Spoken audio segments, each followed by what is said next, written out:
if I've timed this video right, and I think I have, if it's going up the day that I think it's supposed to go up, you're watching this on New Year's Eve, or you're watching this after New Year's Eve and it's already 2022. But if you're watching this the day it goes up, you're watching it probably on New Year's Eve. Not that any of that matters, but that's sort of the topic of this video. I want to talk about 5 things I'm leaving in 2021. These are things I'm not taking with me into 2022. I think this time of year we all try to think of things that we're gonna do next year. We're gonna pick up some new habits. I want to talk about things that I'm leaving behind. I think it's okay to leave some things behind. I think it's necessary to leave some things behind. I'm not talking about everything in this video. I'm only talking about 5 things that are not coming with me into 2022, or I'm gonna do my best not to bring them with me. It's gonna take some effort for some of these things, I know that, and I'm looking forward to the challenge. I think it's gonna be good for me. I think it's good to grow. So I'm gonna talk about 5 things I'm leaving behind in 2021. And the first one, and I can't believe I'm saying this, I'm finished with school. So I'm leaving school behind. Now that doesn't mean I'm not going to continue learning. I love to learn. I feel like it's something I've always been good at, is learning new things. I love picking up new skills and new talents and new ways to do things. I love learning, but I'm not going to go back to school in 2022, or at least at this point I'm not planning on it. I have my bachelor's, I have my MBA, my diplomas are currently at Hobby Lobby. They're being framed for me. I don't want to say this and make you think that I'm happy to be leaving school behind. I am proud of what I've done. I'm very proud of what I've accomplished, and I think that it's something that I wanted to do when I was a kid. You know, it's something that I've always wanted to work toward. I never thought, oh, I'm gonna have my MBA. I don't know where I thought I would stop, but now that I'm here, I'm so happy. I'm so proud of myself.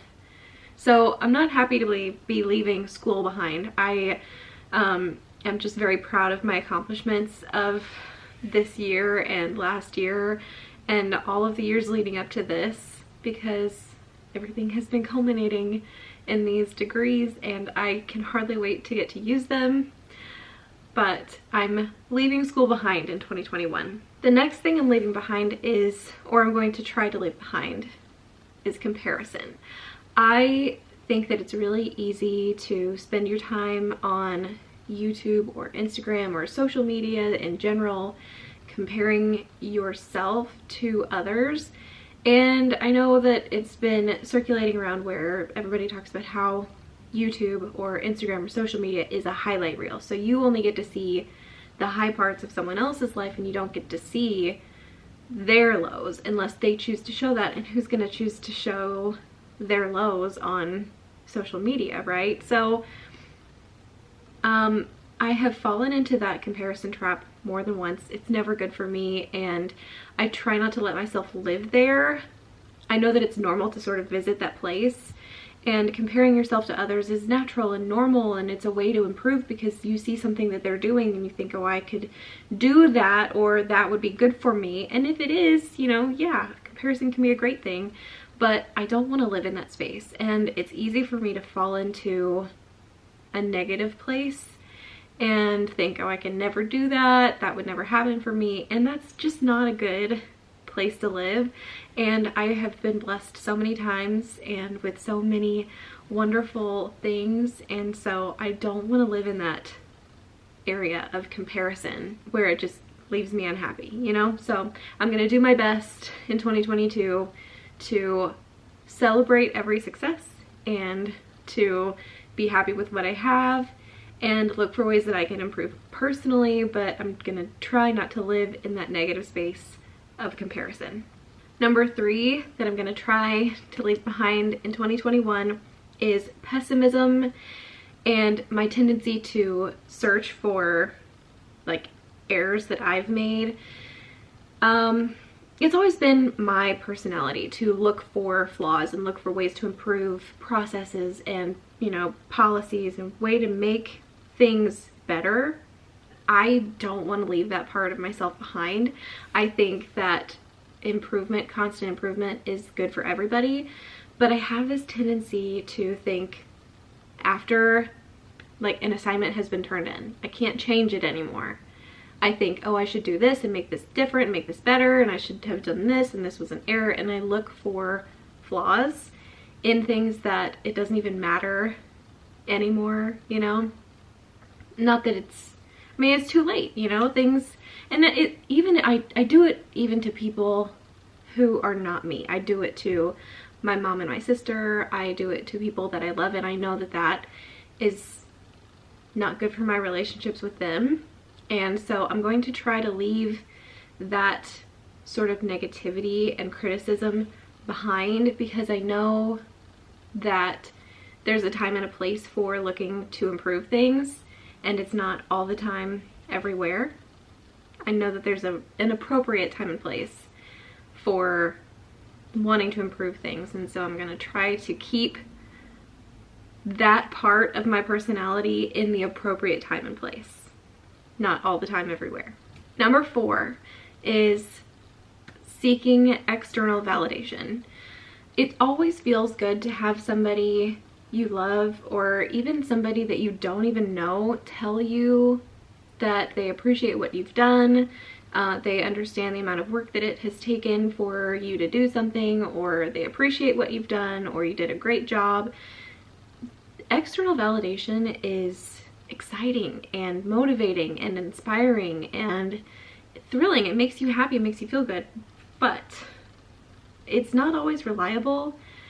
And sometimes when you don't do things out loud in front of other people, even if it's like not intentional that you're doing it on the down low, but other people don't notice, it doesn't mean that they don't care. It just means that they're not going to celebrate your successes because they can't see them. And that's okay. You need to, I need to, I need to be happy with my own validation. I need to be happy when I'm proud of what I've accomplished, when I have, you know, tried a new recipe and succeeded, or I've made an excellent dinner. I don't need to, and I need to learn to rely less on the validation of others. I want to learn to be happy with what I've done without having to show it to other people, because I should, like, my opinion matters, you know, my opinion should be enough to make me happy and make me proud. So I want to stop seeking external validation for things when I know I've done them well. I guess that's all I'm trying to say. And then number 5 is fear of failure. Now, it's really hard to leave your fear behind, but I am trying to approach things that I am fearful of in a different way, by approaching things that I'm fearful of in a way that it is exciting or adventurous, and it's okay to fail. I think that it's less terrifying. There are things that I would like to do, would like to try, would like, you know, places I'd like to go, or foods that I'd like to try cooking or eating, and I'm afraid of failure somehow, and it's almost paralyzing. So I want to try to leave that fear of failure behind, because I feel like it's always better to try, and if you fail, then you can learn from your mistakes, and if you succeed, then it's even more exciting because look at what you can do now. And so I want to try to leave my fear of failure in 2021 as much as I can. I know I can't completely do that, but these are some things that I want to leave behind, or try to leave behind, or try to maybe I want to allow them less domination over my life. Maybe that's a better way to put this. I don't know. But I'm really excited for 2022, and it's coming really soon. And I just have this good feeling about 2022, and I can't describe it. It's really exciting. I have a good feeling about it. I'm going into the new year with positivity and hope and anticipation.